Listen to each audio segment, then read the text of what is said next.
Hello everyone, welcome back to my YouTube channel Ghar Sansar. तो आज हम डिस्कस करने वाले हैं मार्च में पड़ने वाली आमलिका एकादशी और मार्च महीने की पहली एकादशी कब है। साथ ही हम जानेंगे शुभ मुहूर्त, पूजा विधि, क्या आप इस दिन क्या कर सकते हैं, क्या नहीं कर सकते हैं। इसके साथ हम जानेंगे कुछ उपाय जो आप कर सकते हैं और अपने जीवन की कुछ समस्याओं को हल कर सकते हैं। तो चलिए शुरू करते हैं। हिंदू धर्म में एकादशी व्रत का बहुत अधिक महत्व होता है। हर माह की दोनों पक्षों की एकादशी तिथि भगवान विष्णु को पूजा अर्चना के लिए समर्पित होती है। इस दिन विष्णु भक्त व्रत रखकर विधि विधान से भगवान विष्णु की पूजा करते हैं। फाल्गुन माह के शुक्ल पक्ष की एकादशी को आमलिका एकादशी कहते हैं। आमलिका एकादशी को रंग भरी एकादशी भी कहा जाता है और ये मार्च की पहली एकादशी व्रत होगा। मान्यता है कि एकादशी का व्रत रखने और भगवान विष्णु की पूजा करने से भक्तों को सभी प्रकार के पापों से मुक्ति मिल जाती है और जीवन में सुख समृद्धि की वृद्धि होती है। आइए जानते हैं कब रखा जाएगा आमलिका एकादशी का व्रत और पारण का समय। इस वर्ष फाल्गुन माह के शुक्ल पक्ष की एकादशी तिथि 9 मार्च को सुबह 7:45 पर शुरू होगी और 10 मार्च को सुबह 7:44 पर समाप्त होगी। इस साल आमलिका एकादशी या आंवला एकादशी का व्रत 10 मार्च सोमवार को रखा जाएगा। आइए जानते हैं आमलिका एकादशी के मुहूर्त। ब्रह्म मुहूर्त जो होगा प्रातः 4:59 से 5:48 तक होगा। अभिजीत मुहूर्त दोपहर 12:08 से लेकर 12:55 तक होगा। योग, आमलिका एकादशी की पूजा ब्रह्म मुहूर्त में कर सकते हैं। शोभन योग रहेगा। इस दिन सवार सिद्धि योग सुबह 6:36 से बन रहा है। इस योग में पूजा पाठ शुभ कार्य करने से शुभ फल की प्राप्ति होती है, कार्य सफल और सिद्ध होते हैं। आमलिका एकादशी के व्रत का पारण 11 मार्च मंगलवार को सुबह 6:35 से 8:13 के बीच किया जा सकता है। 11 मार्च को द्वादशी तिथि का समापन सुबह 8:13 पर होगा। आमलिका एकादशी की पूजा विधि। रंग भरी एकादशी के दिन भक्त भगवान शिव और माता पार्वती को प्रसन्न करने के लिए विशेष पूजा अर्चना करते हैं। भगवान शिव को लाल गुलाल अर्पित किया जाता है जो उनके उग्र स्वरूप का प्रतीक है। माता पार्वती को श्रृंगार का सामान चढ़ाने से सुख समृद्धि की प्राप्ति होती है। रात में जागरण और भजन कीर्तन से भगवान शिव की विशेष कृपा प्राप्त होती है। इसके अलावा भगवान शिव के सामने 9 बत्तियां वाला दीपक जलाकर रात भर रखने का भी विधान है।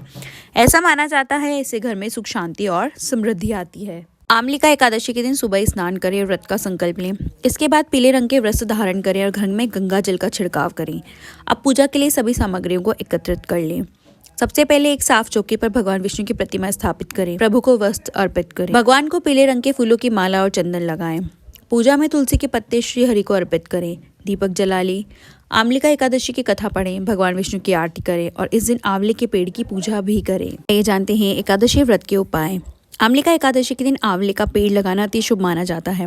मान्यता है कि इससे जीवन में सकारात्मक ऊर्जा का संचार होता है और रोजाना आंवले के जल पर जल चढ़ाने और पूजा करने से धन संपन्नता बनी रहती है। आमलिका एकादशी के दिन आंवला दान करना शुभ माना गया है।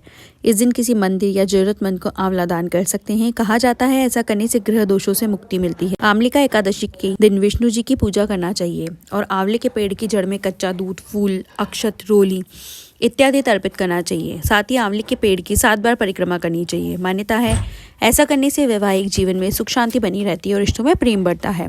इसके अलावा आमलिका एकादशी के दिन आंवले के पेड़ के नीचे सरसों के तेल का दिया प्रज्वलित करना चाहिए। मान्यता है ऐसा करने से आर्थिक तंगी दूर होती है और घर में सुख समृद्धि का वास होता है। आर्थिक समस्याओं से छुटकारा पाने के लिए आंवले के पेड़ के नीचे बैठकर ओम श्री विष्णु प्रियाय नमः मंत्र का जप करना चाहिए। मान्यता है ऐसा करने से घर में माँ लक्ष्मी का वास होता है और धन धान्य में वृद्धि। यदि आप संतान सुख की इच्छा रखते हैं तो इस दिन 11 छोटे छोटे बच्चों को आंवले से बनाई मिठाई जैसे आंवला कैंडी या मुरब्बा आदि बांटें। इसके अलावा आप आंवले से बनी मिठाई मंदिर में भी दान कर सकते हैं। यदि आप मनचाहा जीवन साथी पाना चाहते हैं, यदि आप अपने योग्य वर या वधु की तलाश कर रहे हैं तो इस दिन विधि पूर्वक भगवान विष्णु की पूजा करें और उन्हें आंवले का फल अर्पित करें। यदि आप अपने व्यापार में उन्नति चाहते हैं तो इस दिन आंवले का वृक्ष लगाएं और 1 माह तक उसकी देखभाल करें। पढ़ाई में अच्छे परिणाम पाने के लिए एकादशी के दिन दूध में केसर और चीनी मिलाकर भगवान विष्णु को अर्पित करें और 7 विद्या यंत्र धारण करें। यदि आप अपने कैरियर में नई ऊंचाइयां पाना चाहते हैं तो ताजे किस पीले फूलों की माला बनाकर भगवान विष्णु को अर्पित करें और खोए की मिठाई का भोग लगाएं। आमलिका एकादशी के दिन भगवान विष्णु की पूजा के पश्चात एकाक्षी नारियल को पीले कपड़े में लपेट कर तिजोरी में रखें। इससे धन और समृद्धि बढ़ती है। यदि आप अपने परिवार में प्रेम और सामंजस्य बनाए रखना चाहते हैं तो ओम नमो भगवते नारायणाय मंत्र का 108 बार जप करें और परिवार में सुख शांति की प्रार्थना करें। यदि आपको ऑफिस में किसी समस्या का सामना करना पड़ रहा है तो इस दिन आंवले के पेड़ में जल अर्पित करें और उसकी जड़ की मिट्टी माथे पर लगाएं। इस दिन आंवले के पेड़ को प्रणाम करें और आंवले का सेवन करें। इससे स्वास्थ्य अच्छा बना रहता है और बीमारियों से बचाव होता है। तुलसी माता को प्रसन्न करने के लिए आमलिका एकादशी को शुभ माना जाता है। इस दिन सच्चे मन से भगवान विष्णु के संग माँ तुलसी की पूजा करें, साथ ही श्री हरि का अभिषेक करें। माना जाता है कि इस उपाय को करने से धन से जुड़ी समस्या दूर होती है और धन लाभ के योग बनते हैं, साथ ही जीवन की समस्याएं दूर होती हैं। वास्तु दोष को दूर करने के लिए आमलिका एकादशी के दिन सुबह माँ तुलसी की आरती करें, साथ ही मंत्रों का जप करें, फल और मिठाई का भोग लगाएं। ऐसा माना जाता है इस उपाय को करने से साधक का जीवन खुशहाल रहता है और माँ लक्ष्मी की कृपा बनी रहती है। अगर आपको वीडियो जानकारी अच्छी लगी हो तो वीडियो को लाइक कीजिए और ऐसी ही मोर वीडियोस के लिए मेरे चैनल को सब्सक्राइब कीजिए। Thank you for watching. Shri Hari Vishnu.